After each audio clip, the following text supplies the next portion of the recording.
tem um verso que eu gosto muito, posso todas as coisas naquele que me fortalece. Deus pode fazer tudo, né? Aquilo que é impossível ao homem, Deus ele pode fazer. Mas aquilo que ao homem é possível, cabe ao homem, né, fazer. E nós podemos fazer muito orando, né? Orando por nós e também pelas pessoas. O verso principal da semana, o verso para memorizar, ele está no livro de Tiago, né, capítulo 5, verso 16. E diz assim: Confessai, pois, os vossos pecados uns aos outros e orai uns pelos outros, para serdes curados. Muito pode, por sua eficácia, a súplica do justo. Deus, ele nos convida a orar, né? Deus nos convida a orar. Deus, ele nos convida a um relacionamento com ele. E eu acho que isso é demais, né? É fantástico. Quem somos nós perto de Deus, né? Somos seres finitos, somos criados, somos criaturas, sem poder algum, mas Deus nos convida para um relacionamento íntimo com Ele através da oração, de uma vida de oração, né? Na introdução do nosso estudo, volta lá à igreja primitiva dos apóstolos, né? Logo após a morte de Cristo, que começou a ser fundado a igreja. Tem um verso em Atos 4:31 que diz assim, né? Logo na introdução da lição aí. Tendo eles orado, tremeu o lugar onde estavam. Todos ficaram cheios do Espírito Santo e com intrepidez anunciavam a palavra de Deus. Gente, uma coisa que eu percebo é que, claro, vocês sabem disso também, a pregação do evangelho, ela não é por capacidade humana. Ela é pelo poder de Deus. De outra forma, não vai ter eficácia. Não vai ser eficaz. Então a Bíblia mostra que, tendo os discípulos se reunidos para orar, o Espírito Santo ele foi derramado. E a pregação do evangelho prosseguiu, a pregação do evangelho prosperou, né? Os discípulos oraram, ficaram cheios do poder do Espírito Santo e o Espírito Santo os habilitou para a pregação. Muitos e muitas pessoas foram acrescentadas à igreja. Muitos se converteram, muitos se arrependeram, muitos deixaram uma vida vazia, sem esperança, para uma vida gloriosa, para uma vida esperançosa naquela mensagem que eles ouviram. Muitos conheciam a Cristo, mas conheciam assim de ouvir falar.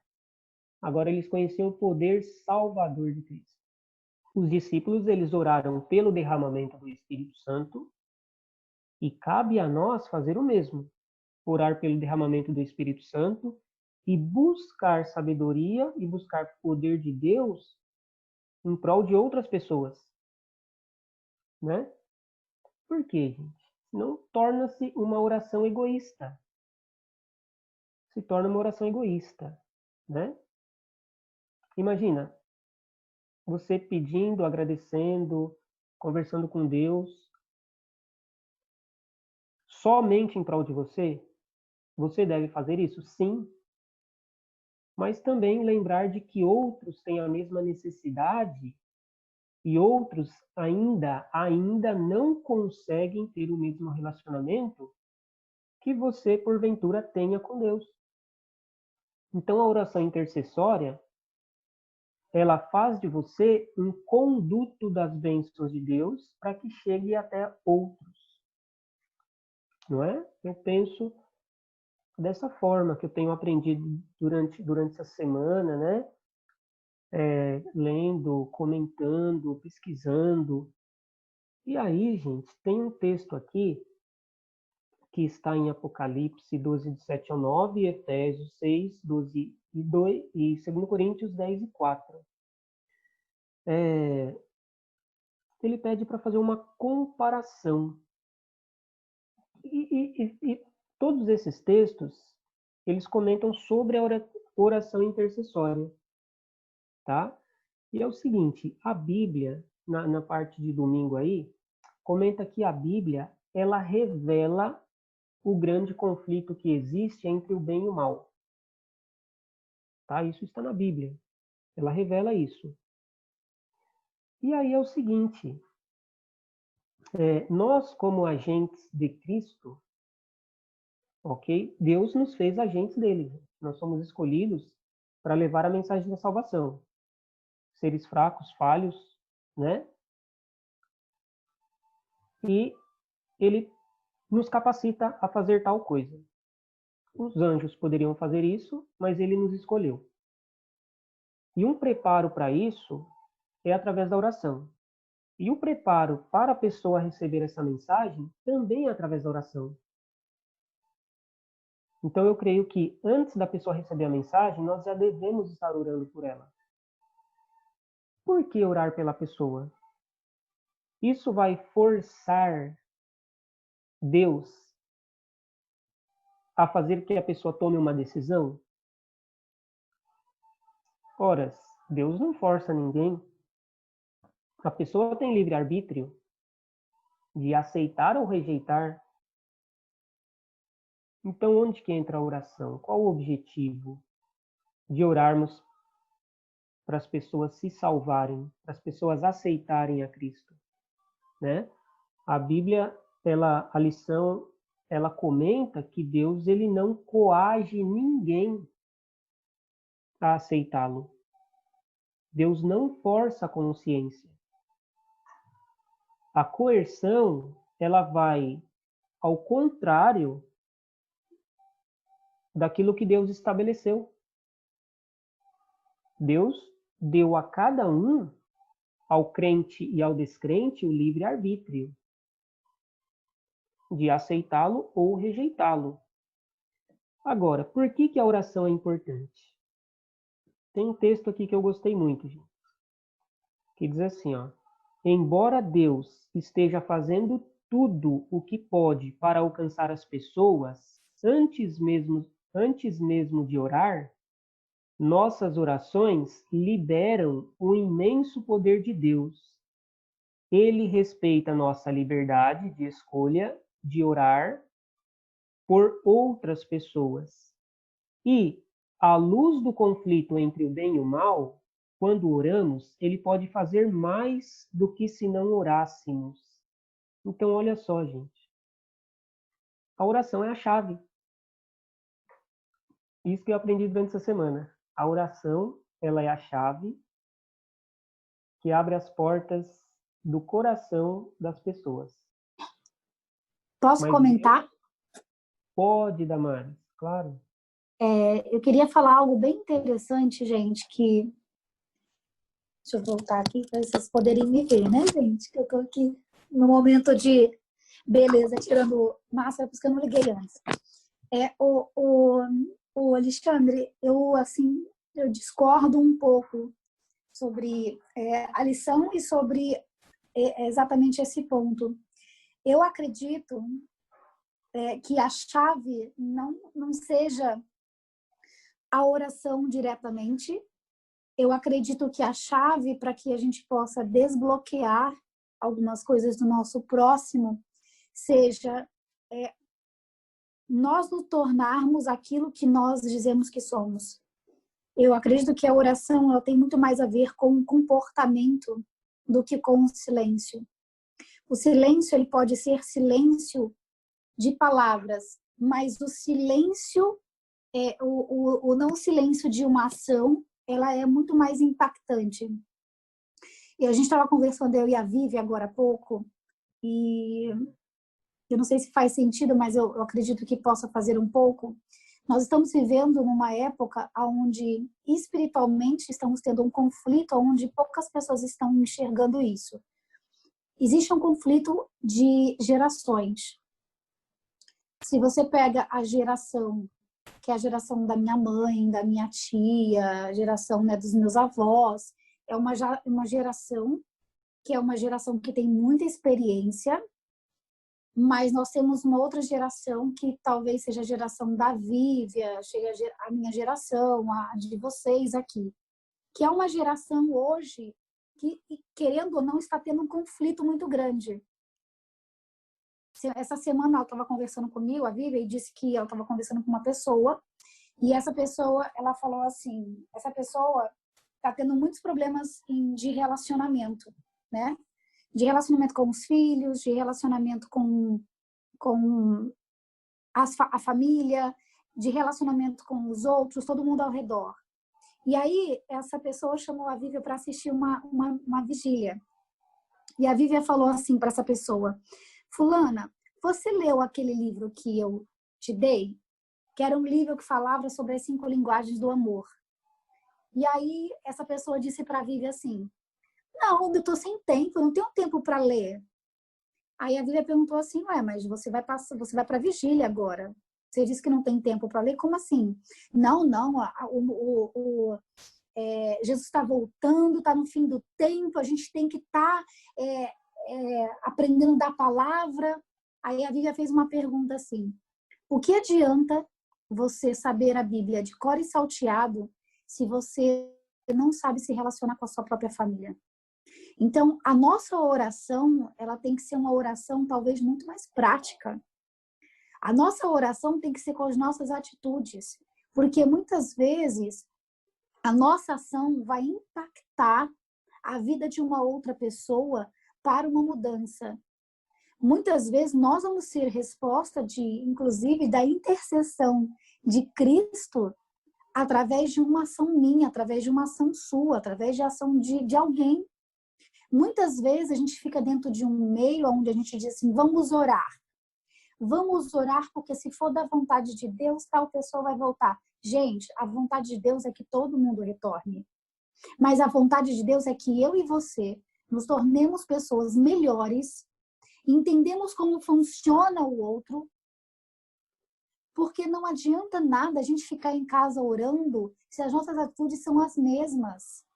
Quando eu falei a questão de conflito de gerações, é que nós temos um conflito de gerações, sim.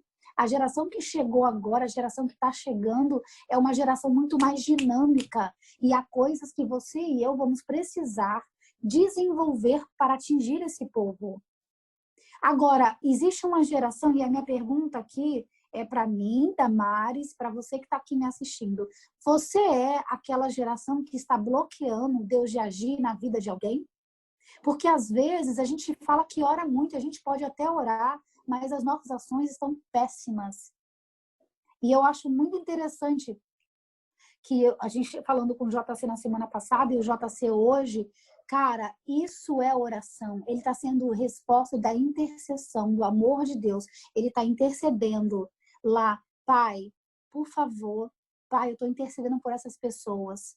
Foi por eles que eu morri. E aí, através de um autodesenvolvimento, de eu entender que eu vou levantar minha bundinha da minha cadeira, eu vou ter que ir lá me tornar a resposta de oração de alguém. Não vai adiantar, eu não estou dizendo que não tem que orar, eu tenho que orar. Mas talvez a gente venha de uma geração onde a oração é uma caixinha. Entra no teu quarto e se ajoelha, e só assim pode ser, Deus vai te ouvir. A gente tem que entender que nós estamos entrando numa geração onde a gente está numa pandemia, onde as pessoas elas querem inovações. E não adianta a gente achar que da forma que a gente pregava antes, Paulo deixou isso como exemplo para nós. Então, hoje, o meu questionamento é: você, com as suas crenças, com tudo que você aprendeu, você está sendo um facilitador para que alguém possa olhar e falar assim: gostei dessa forma dessa moça falar, gostei da forma desse rapaz falar. Caramba, essa pessoa me fez desbloquear alguma coisa, me fez entender alguma coisa que fazia muito tempo que eu não entendia. Ela me fez enxergar de uma forma diferente. Então, a minha hoje observação é: será que nós estamos sendo resposta de oração? Será que nós estamos sendo a resposta de uma intercessão de Cristo? Ou será que nós estamos deixando que, assim como no passado, pessoas tinham rituais, tinham muito processos e rituais, e aí simplesmente, gente, não conseguiam atingir o coração daqueles que clamavam. E não adianta você orar se a sua ação não tem congruência com a tua oração. Não adianta eu falar, Senhor, por favor, ajude fulano de tal. E se você não se desenvolve para conseguir, como eu falar com essa pessoa? Como eu conseguir interceder por ela de uma forma de como eu consigo trazer essa pessoa para entender? Como eu consigo entender o coração? Como que eu consigo entender essa pessoa? E isso que tem feito para mim é o que faz sentido quando a gente fala de oração. Eu digo que é o que tem a ver com o nosso comportamento. Damares, eu ia falar antes, quando a Alexandre estava falando da oração egoísta, mas foi bom ter esperado, que aí tua fala aí trouxe um gancho maior. Concordo que a nossa oração por nós mesmos não tem que ser egoísta, mas eu acho que quando a gente ora para a gente de forma egoísta, muitas vezes é porque a gente não entendeu sobre nós mesmos. Porque a gente tem que entender qual é o nosso propósito. E hoje, com essa abordagem de gerações, a geração atual, ela procura muito sentido nas coisas, ela procura o propósito, ela procura a razão da gente fazer o que a gente está fazendo. Então, se a gente tiver entendido o nosso propósito aqui na Terra, a razão por que a gente faz as coisas, quando a gente orar por nós mesmos, não vai ser orar de uma forma egoísta, vai ser orar de uma forma a qual, Senhor, me ajuda a cumprir o meu propósito. E aí a gente vai sair para a rua, a gente vai fazer as coisas. Só que a gente tem que orar para Deus para esse propósito. A gente tem que se autoconhecer, a gente tem que ter essa busca de orar, mas no sentido de buscar a ajuda do Espírito Santo, como os apóstolos faziam, mas eles iam para a rua também. Eles faziam a parte manual e o que eles não podiam, eles estavam orando para o Espírito Santo. Senhor, me ajuda a encontrar o meu propósito. Eu tenho que encontrar o meu propósito, eu tenho que encontrar a minha razão. Deus está aqui na Terra, porque a vida não pode ser sem sentido. E hoje, quando você olha para as pessoas, está todo mundo procurando razão, todo mundo procurando propósito. Essas correntes pós-modernas, hoje, se você começar a olhar, principalmente o povo mais oriental, essas novas filosofias, essas novas religiões orientais, todas elas falam muito de propósito, de a vida fazer sentido. E nós, como crentes, qual é o sentido que a vida está fazendo para a gente? Porque quando a gente fica realmente trancado dentro de uma igreja, a gente não está servindo de propósito nenhum. A gente está servindo, mesmo que dentro da igreja, a gente está servindo o nosso ego. De ouvir uma mensagem bonita, de se sentir mais santo, porque a gente está ali separado como o povo exclusivo de Deus, separado, e a gente não está realmente vendo um propósito na nossa vida. Então, acho que a nossa oração tem que ser essa, orar pelos outros, sim, mas entendendo o propósito, de que forma a gente pode ajudar pelos outros, orar para que Deus nos ajude a encontrar o nosso propósito e para que a gente cumpra esse nosso propósito aqui na Terra. Exatamente. Olha, fico feliz, né, pela participação da Damares, que falou aí coisas profundas, né, complementado pela fala da Vivian. E aí não adianta a gente ter né, a Vivian comentou, né, ser separado, ser propriedade exclusiva sem propósito. Não serviria, né? Não teria função alguma, né? Alexandre. Pelo contrário, isso pode nos levar até a ser rejeitados por Deus, tá? Porque Jesus conta uma parábola que a figueira não dava fruto, simplesmente ele pediu para cortar, né? Oi, Douglas. Alexandre, eu gostaria de discordar das discordâncias. O que acontece nós temos um propósito, sim. Pessoas na igreja já têm um dos maiores propósitos existentes. A fé, ela precisa de pessoas para continuar. Pense, um dos pilares que a gente discorda hoje, a Igreja Adventista discorda, é da predestinação, ou seja, pessoas que foram predestinadas para ser salvo. Porque isso não faria sentido nenhum da religião existir se houvesse pessoas já predestinadas para salvação ou para perdição. Porque você não precisaria buscar a Deus se você estava predestinado a ser salvo. Ou seja, um dos pilares do seu propósito de estar na igreja é preservar a religião, a crença em Deus. Há outra discordância, porque não se pode misturar oração com ação. A ação ela deve existir em qualquer meio. Em qualquer religião existe a ação de ajudar o próximo. E a oração, ela dá um enfoque que quando eu oro por outra pessoa, eu me sinto bem. E outra, a oração ela faz parte da nossa vida, ou seja, ela tem que existir. Uma das pessoas que mais foram enfocadas tanto no cristianismo como no judaísmo foi uma mulher chamada Ana. A Ana foi a mãe de Samuel. A história dela está relatada lá em 1 Samuel. As orações dela para ter um filho foi tão grandes que Deus atendeu.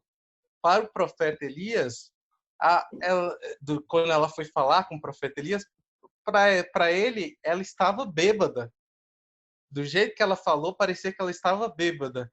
Mas Deus, por meio da sua oração, ele entendeu que o que ela queria era simplesmente ter um filho, e ela prometeu e cumpriu que quando ela teve o filho, ela entregou o filho para o sacerdócio, ou seja, para ser um membro da religião, para dedicar sua vida totalmente à religião, ou seja, ela, por meio da oração, que não é uma ação, ela teve um pedido e um propósito para com Deus. E colocou toda a vida de Samuel ao propósito na causa de Deus. É só isso.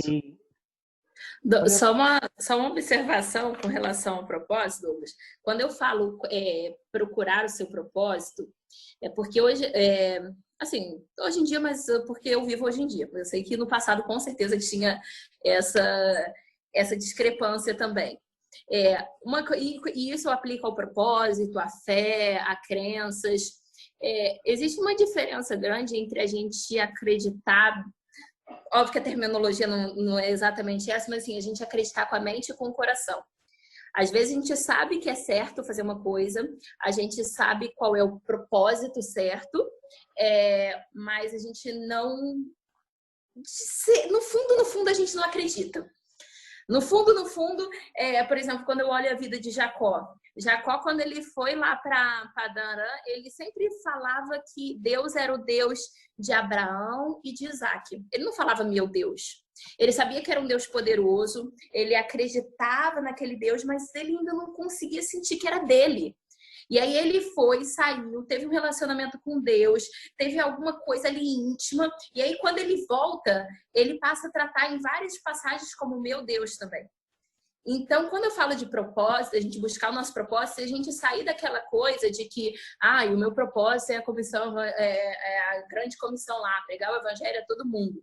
Uma coisa é eu saber em aspectos teóricos, eu saber que essa é o meu dever. Agora, eu realmente viver sentindo que esse é o meu dever, eu realmente sabendo que esse é o meu propósito, me incluir naquela grande comissão, é que eu acho que falta pra gente. E aí é nesse ponto que eu falo que a gente tem que procurar o nosso propósito. O nosso propósito de maneira real, não teórica lá, como de todo o povão ali, que é o que a gente sabe que tem que realmente ser feito. E eu quero continuar aqui dizendo que discordar da discordância, da discordância. Eu vou falar da minha experiência de vida. Eu não acredito em uma oração sem fé e sem ação. Toda vez que eu oro ao meu Deus, e eu não me coloco em movimento, eu não represento ao Deus que eu sirvo. Porque se você vai estudar o caráter de Deus em toda a Bíblia,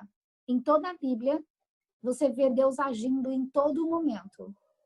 E aí, claro que é uma linha muito tênue, né? Que o ser humano pode achar que, tipo, cara, eu sou o cara. Mas quando você vai olhar lá em Gênesis capítulo 1, versículo 26, você entende o propósito de Deus, que Deus falou para o ser humano. Ponto. Se você entende que você foi colocado na terra para governar, que é capítulo 1, versículo 26, e você entende que você foi chamado para governar, se você entende exatamente para o que você foi colocado na terra, você entende que não é você ficar de braços cruzados. E a grande preocupação de falar da oração, e não dizendo que diminuindo a oração, até porque a oração, eu acredito que a gente traz muito, eu não sei, eu esqueci a palavra que eu queria dizer. A oração, eu estou aqui falando com vocês, meu pensamento está elevado a Deus. É uma oração.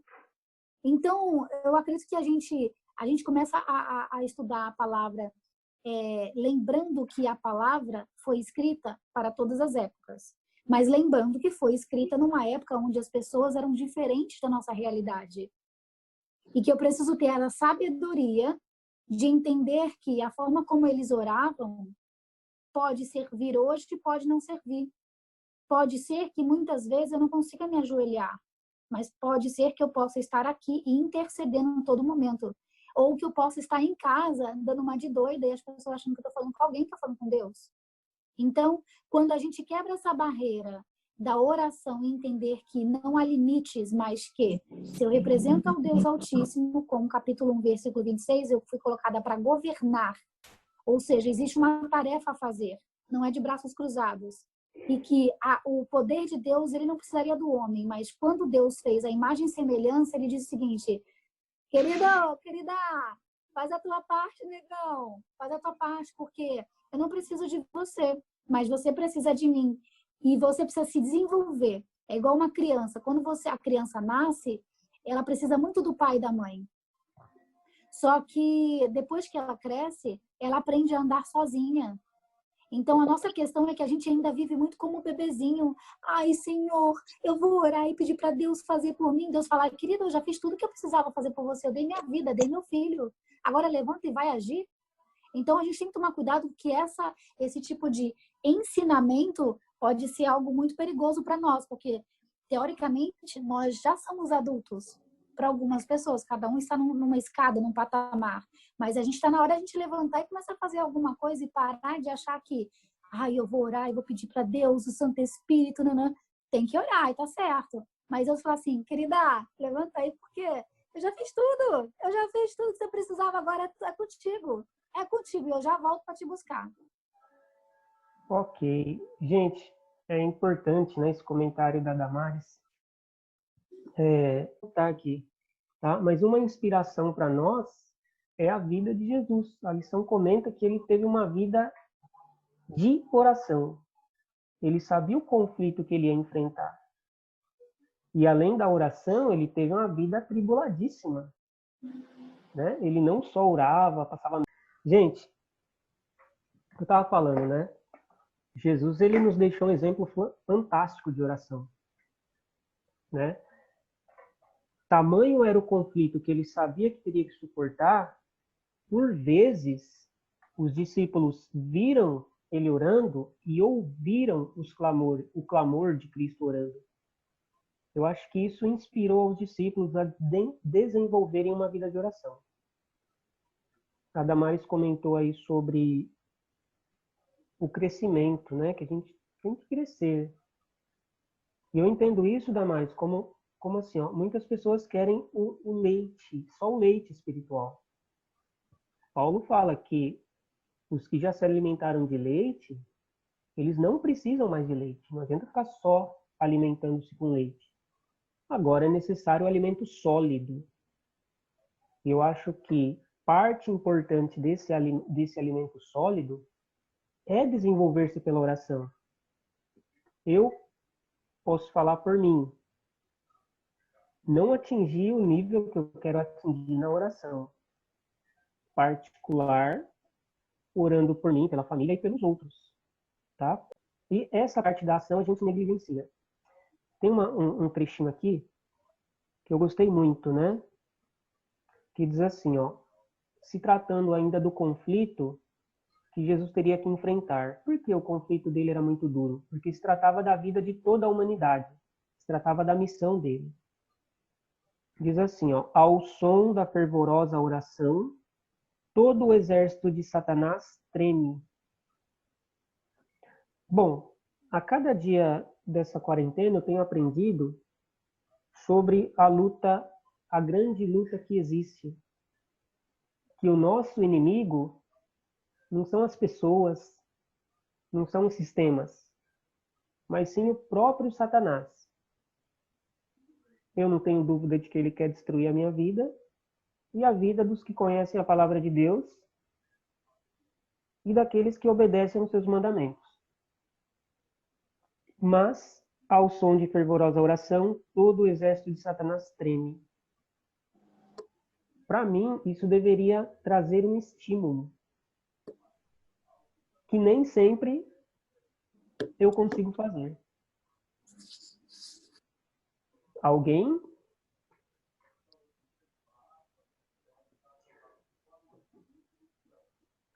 Outra coisa também que eu achei interessante. Nas orações de Jesus, ele orava por uma pessoa específica. Ele colocava o nome daquela pessoa. Ele intercedia nominalmente por aquela pessoa. Pedro, ele não sabia o que estava por vir. Jesus sabia o que estava por vir. Pedro não imaginava a dificuldade. Jesus sabia a dificuldade. Pedro disse que nunca negaria Jesus. E Jesus falou, Pedro, você vai me negar. Só que, não se preocupe. Eu orei por ti. Né? Isso me traz um consolo muito grande. Jesus orou por Pedro. E hoje em dia Jesus ora por mim também. Né? Jesus, através da sua intercessão, ele livra a gente, cada um de nós, dos problemas, dos males. Cristo, posso falar que ele resolve muitos problemas que nós, por livre e espontânea vontade, decisão, nós arrumamos para nossa cabeça. Por más decisões, por uma série de fatores. Deus, ele consegue resolver. Mas a consequência e o arrependimento, ele tem que acompanhar isso também. Satanás, ele queria destruir a Pedro. E ele quase conseguiu. Se não fosse a intercessão de Cristo, Pedro, ele tinha sido destruído. Porque ele nem queria ser mais apóstolo, ele nem queria ser mais discípulo. Jesus falou, não, Pedro, agora que você foi restaurado, você vai continuar apacentando as ovelhas. Vai e apacenta as ovelhas. Né? E aquele Pedro impetuoso, ele teve uma mudança de vida, né? Quem orou por ele? Cristo. E Cristo hoje, ele continua intercedendo por mim e por vocês, né? Agora a pergunta que eu quero deixar aqui é o seguinte: nós temos uma pessoa para ser alvo das orações, para ser objeto das orações? Pelo menos uma pessoa? Que seja um filho, uma filha, um sobrinho, uma sobrinha, uma mãe, um pai, um cônjuge, um amigo de trabalho, um colega de escola, enfim. E aí? Qual é o poder que a oração teria na vida dessa pessoa? Ale, quando a lição falou do objetivo, né, que Jesus, ele não só orou por Pedro, mas ele convidou Pedro a ser participante no projeto que ele tinha pela frente. Ou seja, Pedro, eu sei que você vai cair, vai ser difícil, estou orando por você, mas eu quero que você seja um participante. Ou seja, ele, além dele mostrar que estava preocupado com ele mostrava para ele o quanto ele era importante por participar do projeto que Jesus tinha pela frente. Meu, isso é fabuloso, velho. Você imaginar que você pode cair, que você pode estar no chão, mas Jesus, ele te dá a oportunidade de reerguer, te estende a mão e te coloca de pé. Mano, isso é top. Isso é fantástico, fantástico. Esse perfil, essa forma como Jesus olha a situação e que nós devemos também fazer isso, entendeu? Porque na maioria das vezes, a Damares citou na semana passada, às vezes quando a pessoa cai, a gente olha com os olhos às vezes diferentes. Mas nós vemos que o próprio Criador, ele tem uma percepção, ele mostra para nós que o nosso egoísmo é nada, comparado ao tamanho do poder que ele tem para restaurar, reconstruir uma vida, dar a oportunidade de nós buscarmos e sermos atendidos, porque ele está à disposição para isso. Exatamente. Uma coisa que eu tirei também muito importante é a persistência, né? Meu, quantas coisas que nós começamos e não terminamos. Eu digo assim, a nível de desenvolvimento pessoal, ou em um curso, ou você inicia algum projeto e esse projeto fica pela metade, ou um exemplo clássico aí é começar a ler a Bíblia, chegar até Gênesis 40, Êxodo, quando começam as genealogias da vida, né? Meu, vem aquele desânimo total. E na oração? Cristo mesmo falou, perseverai na oração. Porque isso, gente, faz com que nós tenhamos certeza de que nós somos dependentes. Nós somos dependentes de Deus. E quando a gente ora, nós não devemos confiar na nossa oração. Nós devemos confiar no Deus que ouve a oração. No Deus que pode atender a nossa oração. Quantas palavras bonitas que a gente ouve, né? Nas igrejas, palavras rebuscadas, que confesso que eu nem entendo o significado direito, né? Meu, se torna vazio, se torna estranho para as pessoas que não estão acostumadas com um tipo de palavreado, com um tipo de formalismo, né? E aí a gente começa a orar e para. Cadê a perseverança? Cadê a nossa crença num Deus que pode todas as coisas? Cadê a crença de que o poder do Espírito Santo pode alcançar uma pessoa? Um filho, um cônjuge, um pai, uma mãe, um sobrinho, uma sobrinha, né? Então eu deixo aqui também essa questão da perseverança. Perseverar por quê? Para a gente ter a certeza de que a gente não depende das nossas orações, mas a gente depende do Deus que atende as nossas orações, tá? E uma pergunta que eu passo a bola aí para alguém, né? Por que é tão importante não desistir da oração, mesmo que a situação pareça impossível de resolver? E aí? A oração, Alexandre, pelo menos para mim, a oração é o que, na realidade, é a forma como eu converso. Assim como eu converso com os meus clientes, assim como eu converso com a minha família, assim como eu falo com a minha cachorrinha, a oração é uma conversa. É uma conversa de quem quer ter um relacionamento. Porque quem não conversa com uma pessoa é que, na realidade, no fundo, não quer ter relacionamento. Então, a oração, dentro daquilo que eu, Damares, entendi na minha vida, na realidade, é um relacionamento que eu quero ter com Jesus, com Deus. Então, para mim, a forma como eu converso pode ser diferente a de vocês, mas é a forma como eu me relaciono com aquele que eu acredito que se importa comigo, que está pertinho de mim.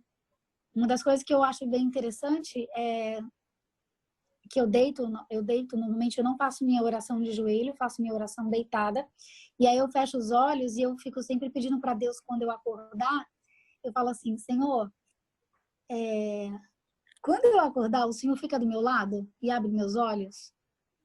E aí, uma das coisas que eu costumo fazer quando eu acordo é eu imaginar, antes de eu levantar, eu imagino que Jesus está do meu lado e que Ele vem me despertar. E que Ele vem olhar para mim e falar assim: vamos levantar, o dia está começando, já te dei força, você está com saúde, agora é com você, hein? Vai lá me representar, vai lá mostrar para que você veio do mundo, vai lá utilizar os seus dons. Então, eu entendo que a oração é exatamente isso. É a forma como eu me relaciono com quem é importante para mim. Logo, se eu não converso, ou se eu converso pouco, é algo que está mostrando bem claro que eu não quero essa pessoa perto de mim, não faço questão. Então, eu prefiro não conversar ou não falar, ou falar pouco. Porque quando a gente fala pouco com alguém, é porque na realidade a gente não quer se relacionar com essa pessoa, né? No fundo, por mais que a gente diga que não, é sim. É a grande verdade, né? Exatamente. É relacionamento, né? Relacionamento com o nosso grande Deus aí. Uma parte interessante que eu achei também, gente, foi as orações intercessórias que Paulo fez pelas igrejas e pelas pessoas que ele estabelecia e que ele orava por essas pessoas.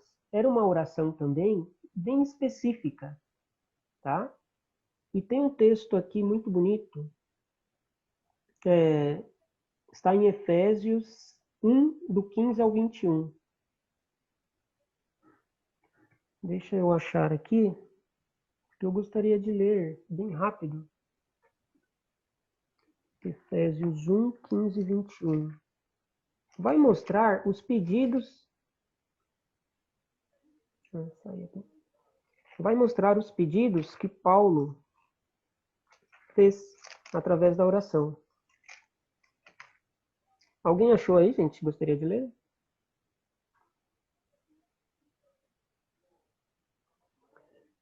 Efésios 1:15. Deixa eu ler aqui. Ó. É isso. Então diz assim, ó: é por isso que, desde que eu soube da fé firme que vocês têm no Senhor Jesus e do amor que demonstram pelos santos de toda parte, nunca deixei de dar graças a Deus por vocês. Então aqui mostra no verso 16 que Paulo orava por eles e dava graças a Deus. Paulo, antes dele trabalhar, ele orava pelas pessoas. E ele pregava, estabelecia aquilo tudo que a gente já sabe. E no verso 17 ele diz assim, ó: oro constantemente por todos vocês, né? E eu tiro aqui o fundamento da oração intercessória, tanto da vida de Cristo quanto do apóstolo Paulo. E ele orava pelo quê? O que Paulo pedia em favor da igreja de Efésios, dos membros da igreja de Efésios? Ele pedia que Deus, olha só, pedindo que Deus, o glorioso Pai de nosso Senhor Jesus Cristo, lhes dê o espírito de toda sabedoria, para que vejam claramente e realmente compreendam quem é Cristo e tudo o que ele fez por vocês. E outro motivo pelo qual ele orava está no verso 18. Oro para que seus corações sejam inundados de luz, a fim de que vocês possam conhecer a esperança para a qual ele os chamou, as riquezas da gloriosa herança que ele prometeu ao seu povo. E aí tem outro motivo pelo qual ele orava, está no verso 19. Oro para que vocês comecem a compreender como é incrivelmente grande o seu poder para conosco, os que creem nele. Foi esse mesmo grandioso poder que ressuscitou a Cristo dentre os mortos e o fez sentar-se no lugar de honra no céu, à mão direita de Deus, muitíssimo acima de qualquer governo celestial e autoridade, força e domínio. Gente, olha só, o que eu penso sobre isso daqui? Eu gostaria muito, muito, muito mesmo, que alguém chegasse para mim e dissesse especificamente: olha, Alexandre, eu oro para que a sua fé desenvolva de tal maneira, tal, assim como o apóstolo orou pelos seus conversos. Imagina quão estimulante isso não seria. Quão contagiante, até perdi a palavra, quão fortalecedor, né?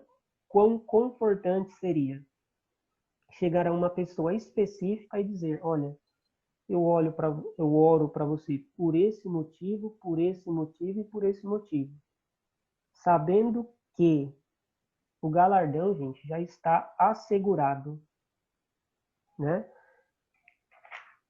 Comentários, contribuições, sugestões. Vivian.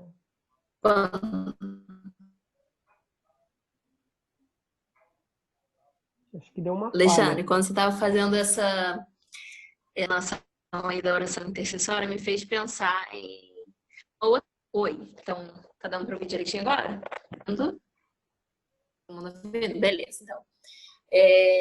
Me fez pensar de uma forma um pouquinho diferente. Não, assim, a exploração de uma forma a gente vê a oração intercessória também, de forma prática, na verdade, né? Aquele famoso QI que a gente tem com os nossos amigos, né? Pô, cara, tô precisando de emprego. Teu chefe gosta de você, entrega lá meu currículo para ele. Aí você vai lá, em treinamento com o seu chefe, você não vai fazer isso, né? Você tem relacionamento com o seu chefe, você pega o currículo do teu amigo, entrega lá pro... Pô, ó, ele é assim, sabe? Ajuda ele lá.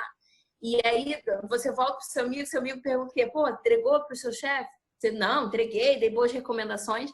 Assim, eu penso a oração intercessória, né? A gente pega o nosso amigo, pede favor dele pro nosso chefe, que é Deus, e depois dá um feedback lá para ele: ó, orei por você, conversei lá com o meu chefe, pedi para ele para te ajudar nisso que você está precisando, chefe, para que a gente possa pedir realmente para os nossos amigos a oração intercessória fazer mais sentido para a gente. Exatamente. Sim, a gente é um conduto, né? Tudo se resume a abençoar as pessoas, né? Acho que tudo se resume a abençoar. Deus nos concedeu muitas bênçãos. Deus nos concedeu muitas bênçãos. E a gente pode abençoar, sim, a vida das pessoas através de uma oração silenciosa, sem ninguém saber. A oração pode atingir a mente das pessoas. A oração não vai forçar elas a mudarem, mas é um canal de bênção. Um canal de bênção. Tem um exemplo aqui, gente, na lição, do profeta Samuel e de Jó. Eles enfatizaram a necessidade da oração. Samuel ainda tem um texto muito eloquente, né? Muito dinâmico, muito melindroso aqui. Ele foi um profeta poderosíssimo, foi um governador, ele acumulou 3 funções, gente. Função de profeta, de sacerdote e de juiz. Então a carga que estava sobre a responsabilidade desse rapaz não era fácil. E ele disse que a responsabilidade de orar pelo povo era uma necessidade muito grande. Então ele disse assim, ó, em 1 Samuel 12, 23, quanto a mim, longe de mim que eu peque contra o Senhor, deixando de orar por vós. Então, na função que ele tinha de sacerdote, de juiz e de profeta, se ele deixasse de orar pelo seu povo, a responsabilidade e a cobrança de Deus iria cair sobre ele. E ele falou enfaticamente, ai de mim se deixar de orar. Tá? A vida cristã não é fácil, ela é cheia de alto e baixo, cheia de montanhas para escalar, atravessar, mas também cheia de pedrinhas pequenas que podem derrubar. E o segredo, pessoal, pelo menos para mim, é desenvolver uma vida de oração. Tá? Eu termino aqui as minhas considerações, né? O Douglas falou no vídeo dele lá que ia ter um palestrante e ia ser o Alexandre. Longe de mim, né? O Douglas não tá, né? Foi embora. Sou apenas um passador de lição. Tá bom? Queria Ok. comentar aqui a mensagem da lição. Sim. Como mãe, eu sempre intercedo perante Deus por minhas filhas, né? E aí, cada vez eu vejo que realmente Deus ouve a oração das mães pelos filhos. E aqui na parte de quinta-feira, eu vi que Satanás treme quando tem uma oração intercessória. Então, eu acredito cada vez mais nas orações intercessórias, principalmente pelos filhos. Exatamente, Selva. Gente, a salvação dos filhos, ela está intimamente associada com a oração, com a atitude de oração dos pais. Tá? Deus ele tem prazer em atender as orações do pai e de uma mãe em prol dos filhos. Mas lembre-se, a decisão é de cada um. Deus não força. Deus não força. Mas o Espírito Santo toca no coração e na mente dos filhos, sim. Ok, gente?